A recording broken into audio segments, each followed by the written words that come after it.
Hello everybody and welcome back. Now today we're going to be making the model for the bear chef found in one of the houses in Animal Village.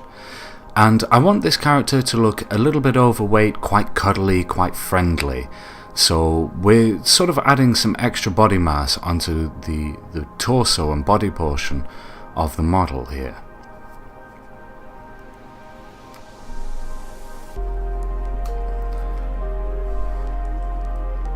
And everybody's been responding very positively to these creation videos, so I'm definitely going to be putting more of these up.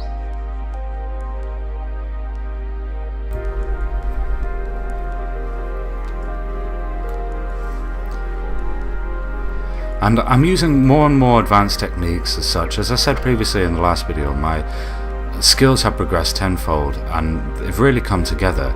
And the second thing I want to mention that really speeds up my workflow is the fact that I don't have any reference when making any models. I've kind of got a natural talent for that, I guess, in some ways, is that I've got a very powerful imagination, so I can picture a model near enough perfectly in my mind before making it, and then really translate that into the polygons themselves without using any references or anything else. And that really does speed up my workflow quite considerably, because I'm not having to look back and forth between a two-dimensional picture and the 3D polygon model that I'm creating.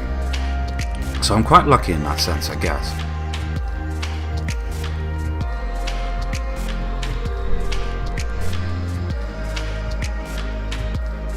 But nevertheless, there's always quite a lot of experimentation within my models, such as here. I end up smoothing the polygons in a way that I end up deciding is not quite the effect I was going for later on. So as you can see here, they're no longer as smooth as they were a moment ago, and I decided that that aesthetic was far better. So now I'm making the thigh and the leg here, and I want him to be sat down. So to start with, this is going to look like quite an odd shape, and I was puzzled in some respects of how to actually represent this, so there's a lot of experimentation here.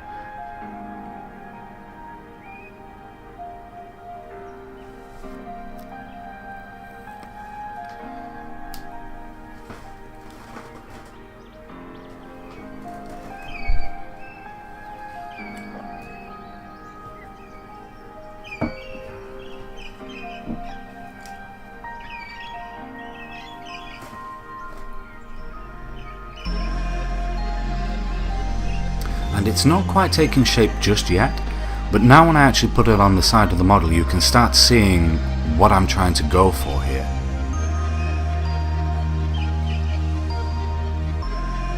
Rounding off the edges and making everything fall neatly into shape.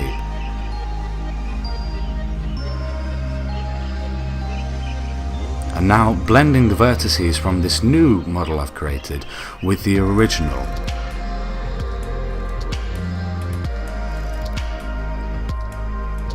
Really neatening up, and that's definitely a benefit to using Maya over Google SketchUp, is the fact that I can have far more control over the polygons that I'm actually using here.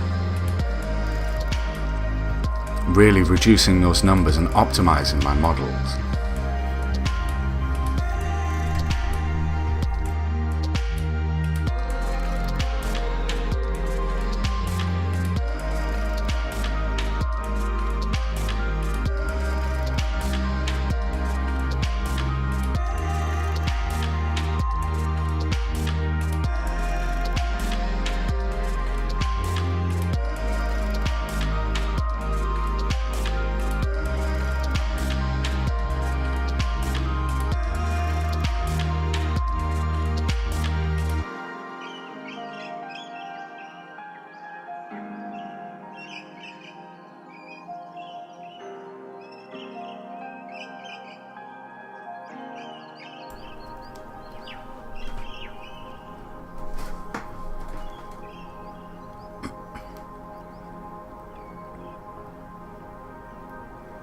And now just finally merging together these extra vertices and polygons that weren't necessary and didn't add any extra detail to the shape.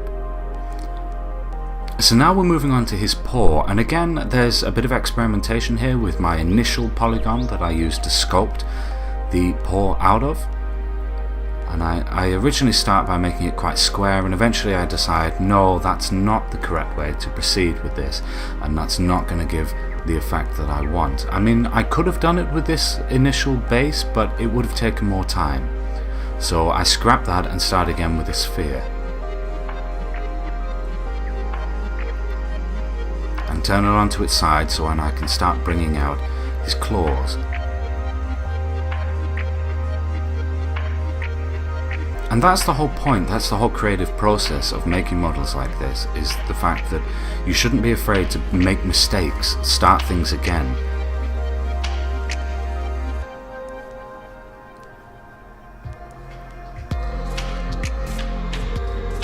And when you mirror geometry like this, often that symmetry ends up being very forgiving. It can hide mistakes and make them appear as though they were intentional. And I eventually decided his foot here almost looks webbed. It doesn't look like a paw, it looks a bit too frog-like. So I eventually decided to get rid of some of the extra limbs hanging off.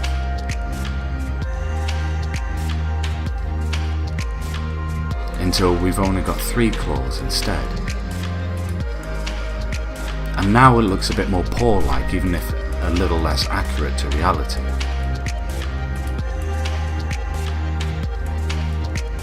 But that in itself is almost the inherent nature of art, is that sometimes things becoming a little less accurate can, at least to us, seem more thematic and in keeping with the structure that we're trying to build. And I experiment again here briefly with an effect of the hat, and I decide, nope, I'm going to come back to that later when I'm a little bit more inspired for it. So I start moving to create the arms, and what I want to create here is the fact that he is a chef, so I imagine him sat with a bowl, perhaps eating it, and I was originally going to go for him mixing the bowl, but then decided for the ways that I'm limited in animating an N64 model, it would be far easier to have him eating from the bowl rather than mixing it. So here we have the arm, and eventually this is going to be him hugging a bowl of honey.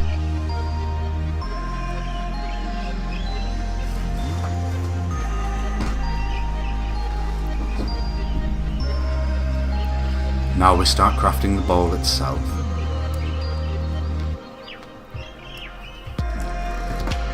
And I want it to look like a pot, almost slightly cauldron-esque. And then his second arm in position. And I really think I got the anatomy of the figure pretty correct here, considering that I built all this without reference. Now perhaps the head could be a little bit bigger, which is something I experiment with a little later on. But now we're making the hat. Now I've got the ideas correct of how I'm going to represent a chef's hat accurately.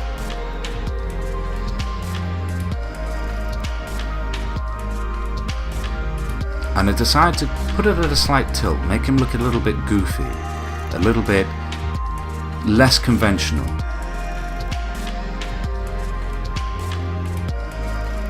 As though it doesn't fit him properly and it's loosely hanging on the back of his head.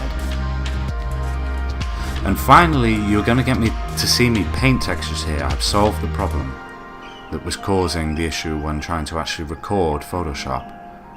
And a classic teddy bear smile, and using the lighting on the eyes that we discovered last time in making the rabbit. You learn a little something from every model you create.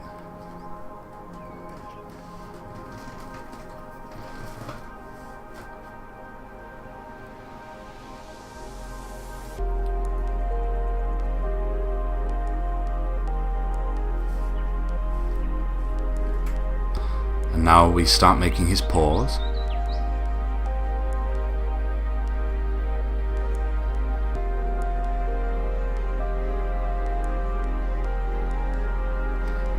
And now we make the texture for the pot. And I experiment around with having different color sets here, but I eventually decide that red is the preferred choice. It looks a little bit more traditional.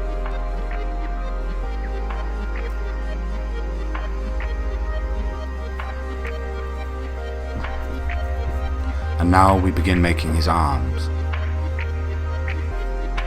And finally we start applying all of these textures to the model. However, as almost seems tradition at this point, I had yet again another error with my recording software, and it seemed to freeze at this point rather than actually recording me tediously placing all of those textures.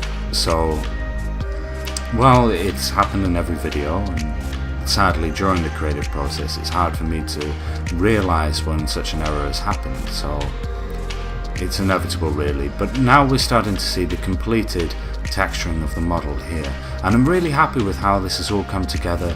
Subtle touches such as the honey dressed over his paw from where he's been eating, and he really looks like quite a friendly, maybe slightly stupid character to be having within the game.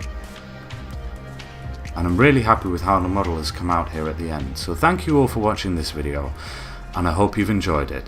And please like this video, don't forget to comment and tell me what you thought about this whole process, and I hope to be making more videos like this in the near future.